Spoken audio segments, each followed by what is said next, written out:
So magandang umaga, tanghali at gabi sa inyong lahat ng nakikinig ng audio record nito. Ang Bible verse natin for today is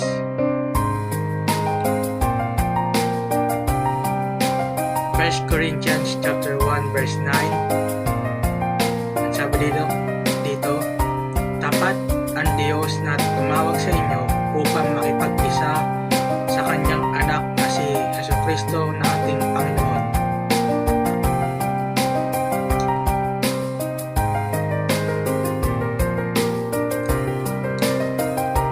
John 17 verse 9 to 10.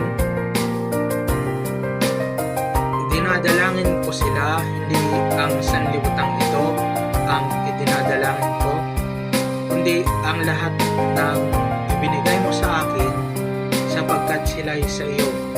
Ang lahat ng sa akin ay sa iyo, at ang lahat ng sa iyo ay sa akin, at naluluwalhati ako sa pamamagitan nila.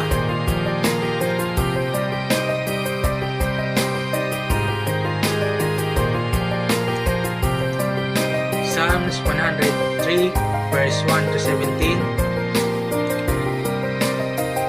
Si Yahweh ay papurihan o aking kaluluwa, at lahat ng nasa aking magsipagpuri sa Kanya. Purihin mo sa tuwina ang banal na ngalan niya. Si Yahweh ay papurihan o aking kaluluwa, at huwag mong kailigtaan mabubuti niyang gawa. Ang lahat kong kasalanan ay siya ang nagpapatawad, at anumang aking sakit ginagamot niyang lahat. Sa bingit ng kamatayan ako ay inililigtas, at pinagpapala ako sa pag-ibig niya't habag. Sa sarili ang dulot niya ay kasiyahan habang buhay, kaya naman ang lakas ko ay lakas ng kabataan, katulad ng sa agila ang taglay kong kalakasan. Si Yahweh ay humahatol, ang gawad ay katarungan, natatango ng inapi ang kanilang karapatan. Mga plano niya't utos kay Moises ibinilin, ang kahangahangang gawain na saksiyan ng Israel. Si Yahweh ay mahabagit mapagmahal, hindi madaling magalit, wagas ang pag-ibig. Banal nga kung magalit, hindi siya nagtatanim, yang taglay niyang galit, hindi niya kinikimkim. Di katumbas ng pagsuway kung siya ay magparusa, hindi tayo sinisingil bagamat tayo ay may sala. Ang agwat ng lupa't langit sukatin may hindi kaya, gayon ang pag-ibig ng Diyos sa may takot sa Kanya. Kung gaano kalayo ang silangan sa kanluran, gayon din niya inalis sa atin ang ating mga kasalanan. Kung paano nahahabag ang ama sa anak niya, gayon siya nahahabag sa may takot sa Kanya.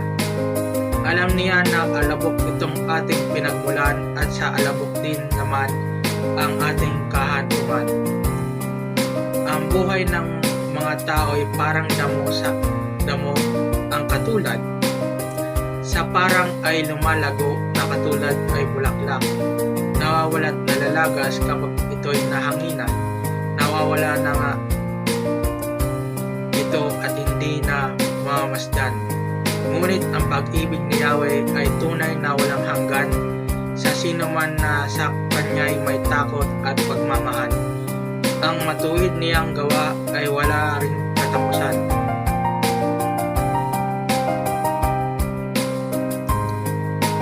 Psalms 32 verse 10. Labis na magturusa ang taong masama, ngunit ang tapat na pag-ibig ni Yahweh ang mag-iingat sa sino man at titiwala sa Kanya.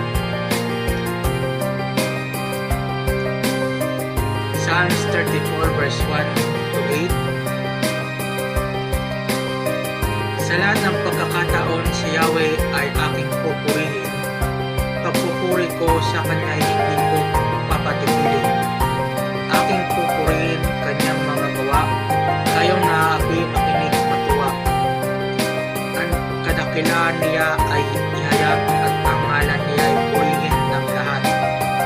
Ang aking dalangin dininig ng Diyos,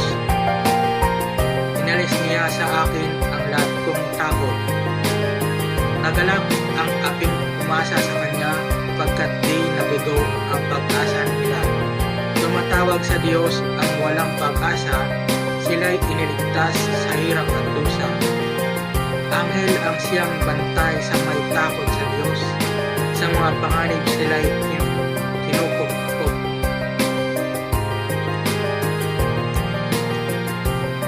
Tingnan mo at lasapin ang kabutihan ni Yahweh, mapalad ang mga taong nananalig sa Kanya.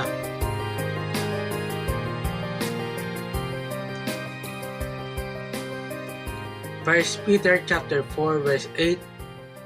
Higit sa lahat, magmahalan kayo ng tapat, sapagkat ang pagmamahal ay pumapawi ng maraming kasalanan.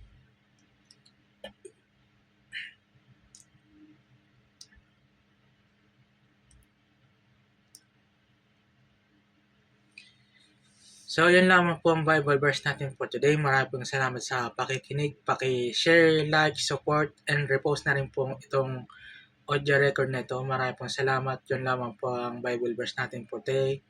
And God bless.